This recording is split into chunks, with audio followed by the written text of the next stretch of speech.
A Day in My Life in the Philippines Production Operator Edition. Good day mga best! Welcome kayo to my another day in my life here in the Philippines! Ako nga pala si Rama, isa akong production operator. Nice! Pero surprise! Wala akong pasok ngayong araw. Akala ko makakapagpahinga ako buong araw, pero naalala ko bigla ang boarding house ko habang nakahiga ako at nakatingin sa kisame. Parang may bumubulong na demonyo. Hi Rama! Matagal mo lang hindi nalilinisan ang kwarto mo. Kaya, imbis na mag-relax, naging instant housekeeping staff ako ng sarili Nice! boarding house. Today, samahan niyo ako mag-cleaners, magkalat ulit, at magpanggap na professional cleaner kahit isang walis lang ang puhunan. Tingnan natin kung matatapos ko ba ang paglilinis o matatalo ako ng katamaran. Oh my God! Siyempre, habang ako naglilinis ng kwarto, meron akong mga kwento-kwento sa inyo na wala namang kakwenta-kwenta.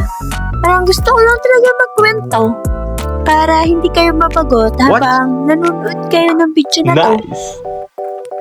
Sa punto na nga ito ay pinapalitan ko na ang bedsheet at punda ng aking mga unan dahil ang tagal ko ang hindi nakapaglinis.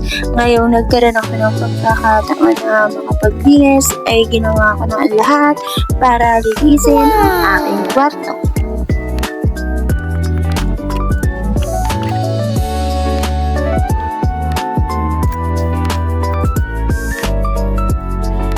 Habang nagwawalis ako, may nakita akong medyas sa ilalim ng kama. What? Napaisip ako, sa akin ba to? What?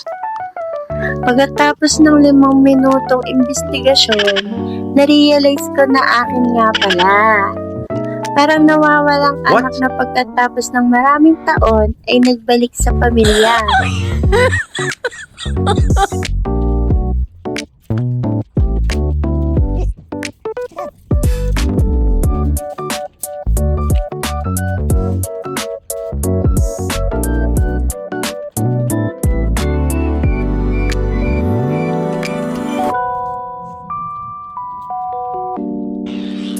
Wow! Habang nag-aayos ako ng gamit, may nakita akong barya. Bigla akong Nice. natuwa. Akala ko, yayaman na ako. Pagbilang ko, 3 piso lang pala. Pero biglang isang responsibleng Pilipino, itinabi ko pa rin.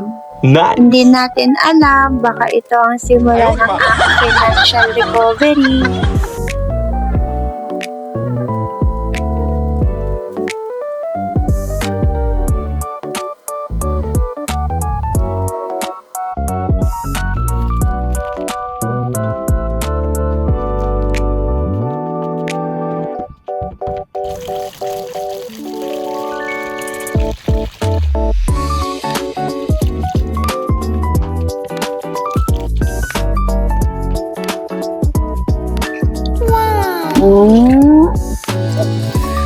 Nung nagpupunas ako ng alikabok, napansin ko na ang kapal na pala. Parang may sariling barangay na ang alikabok sa kwarto ko. May mayor, What? may vice mayor, at konsehal na yata doon. Napaalis ko na sila lahat ngayon. Eviction day mga best! Oh! Habang naglilinis ako at nagpupunas ng sahig, nang bigla akong napaisip. Kaya pala madulas ang sahig. Hindi pala sahig ang may problema. What? Ako pala, ang tamad maglinis. Pagkatapos linisin, parang may padulasan sa loob ng kwarto. What? At ayan, natapos din ang paglilinis ng boarding house. Pagod? Nice! Oo. Masakit ang likod? Oo. Pero malinis na ang kwarto. Medyo.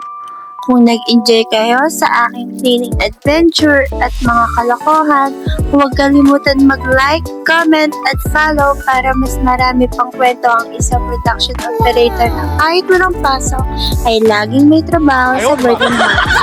See you on my next vlog. Bye mga bye!